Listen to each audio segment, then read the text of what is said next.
भगवत गीता का 12वां अध्याय भक्ति योग। भक्ति योग में भगवान श्री कृष्ण ने स्पष्ट किया है कि मोक्ष प्राप्ति का सर्वोत्तम मार्ग भक्ति है।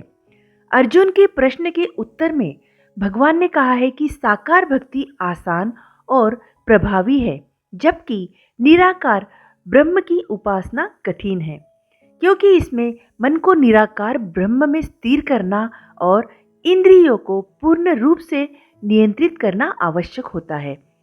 भगवान ने यह भी कहा है कि जो भक्त उन्हें प्रेम, श्रद्धा और निष्ठा के साथ पूजते हैं तथा अपने हर कर्म को उन्हें समर्पित करते हैं, वे ही भगवान की कृपा के पात्र बनते हैं।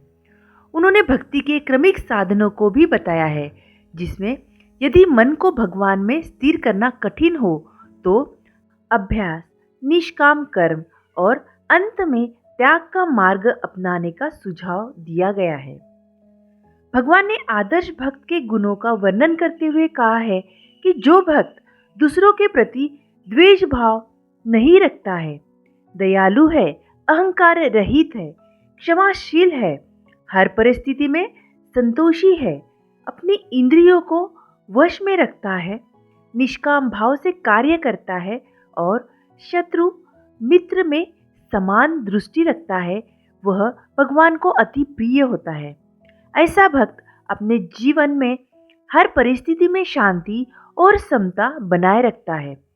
इस अध्याय का अंतिम श्लोक बताता है कि जो भक्त भगवान के बताए हुए इन गुणों का पालन करते हैं और निष्पक्ष भक्ति के मार्ग पर चलते हैं, वह भगवान के परम प्रिय होते हैं और अंततः मोक्ष को प्राप्त करते हैं। 12वें अध्याय में मुख्य संदेश यह है कि भगवान को प्राप्त करने का सर्वोत्तम साधन प्रेम, भक्ति और समर्पण है।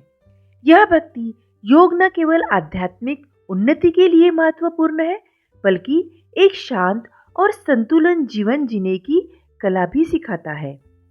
सामान्य इंसान के जीवन में गीता का महत्व और प्रेरणा अति आवश्यक है। श्री भगवत गीता केवल एक धार्मिक ग्रंथ नहीं है, बल्कि यह जीवन जीने की एक कला सिखाता है। गीता का उपदेश हर व्यक्ति के लिए प्रासंगिक है, चाहे वह किसी भी समय, परिस्थिति या अवस्था में हो। इसका उद्देश्य मनुष्य को न केवल आध्यात्मिक रूप से जागरूक करना है, बल्कि व्यवहारिक जीवन में सही निर्णय लेने, मानसिक शांत बनाए रखने के लिए और कर्तव्य पालन में संतुलन स्थापित करने के लिए मार्गदर्शन करता है। गीता सिखाती है कि किसी भी परिस्थिति में अपने कर्तव्य का पालन करना ही मनुष्य का धर्म है। श्री कृष्ण अर्जुन को यह बताते हैं कि फल की इच्छा किए बिना अपने कर्म में जुटे रहना ही श्रेष्ठ है। यह सिद्धांत आज के समय में भी बहुत महत्वपूर्ण है, जब लोग अक्सर परिणाम को लेकर चिंतित होते हैं। समानता और समत्व भाव गीता सिखाती है कि सुख दुख, सफलता असफलता, लाभ हानि में समान भाव रखना चाहिए। यह दृष्टिकोण व्यक्ति को मानसिक रूप से स्थिर रखता है और उसे हर परिस्थिति में शांत रहने के लिए मदद करता है। गीता में भगवान कहते हैं कि अहंकार ही बंधन का मूल कारण है। जब व्यक्ति अहंकार से मुक्त होकर अपने कार्य करता है, तो वह सत्य के मार्ग पर चलता है और जीवन में शांति प्राप्त करता है। जब अर्जुन युद्ध के समय संशय में पड़ जाते हैं, तो भगवान ने उन्हें आत्मविश्वास के साथ सही निर्णय लेने की प्रेरणा दी। गीता सिखाती है कि जीवन में किसी भी कठिन परिस्थिति में आत्मविश्वास नहीं खोना चाहिए और विवेक से निर्णय लेना चाहिए। गीता समझाती है कि मनुष्य केवल शरीर नहीं, बल्कि आत्मा भी है। इस सत्य को समझने से मृत्यु का भय समाप्त हो जाता है और व्यक्ति भौतिक सुखों की आसक्ति से ऊपर उठ जाता है। गीता का प्रमुख सिद्धांत है निष्काम कर्म योग, यानी कर्म करते समय फल की आसक्ति न रखना। इससे व्यक्ति अपने कार्य को ईमानदारी और निष्ठा से करता है और चिंता से मुक्त रहता है। जीवन में आने वाली कष्टों को सहन करने और धैर्य बना रखने के लिए प्रेरणा देता है गीता का यह अध्याय। गीता में भगवान ने भक्ति का महत्व बताते हुए कहा है कि जो व्यक्ति प्रेम और विश्वास से उनकी शरण में आता है वह हर संकट से मुक्त हो जाता है। यह प्रेरणा देती है कि ईश्वर के प्रति आस्था और समर्पण से मन को शांति और समाधान मिलता है। गीता का संदेश हर काल और स्थिति में प्रासंगिक है। यह मनुष्य को आत्मा की पहचान कराती है और उन्हें जीवन में वास्तविक उद्देश्य से जोड़ती है।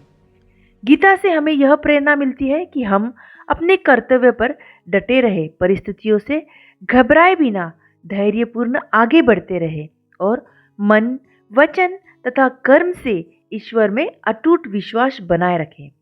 यदि एक सामान्य व्यक्ति गीता के उपदेशों को अपने जीवन में अपनाए तो वह न केवल तनाव मुक्त जीवन जी सकता है बल्कि आत्मिक शांति और संतोष भी प्राप्त कर सकता है। 12वें अध्याय भक्ति योग का सार यही है कि भक्ति ही भगवान को पाने का एक सर्वोत्तम मार्ग है। चाहे जीवन में कितनी भी कठिनाइयाँ क्यों ना आए, जो व्यक्ति धैर्य, प्रेम और निष्ठा के साथ भगवान की शरण में जाता है उसे हर समस्या का समाधान और हर दुख में शांति मिलती है।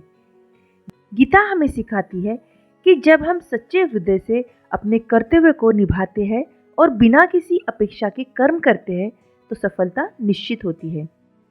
गीता का 12वां अध्याय भक्ति योग यहाँ पर ही समाप्त होता है। अगर आपको इस अध्याय से प्रेरणा मिली हो तो हमारे चैनल जो इन्फो हब को सब्सक्राइब, शेयर और लाइक करना ना भूलें। हमारा उद्देश्य आपके लिए ऐसे ही ज्ञानवर्धक और प्रेरणादायक कहानियाँ और जानकारी लाना है ताकि हम सब मिलकर अपने जीवन को बेहतर दिशा में ले जा सके। आपका समर्थन ही हमारी प्रेरणा है। जय श्री कृष्ण।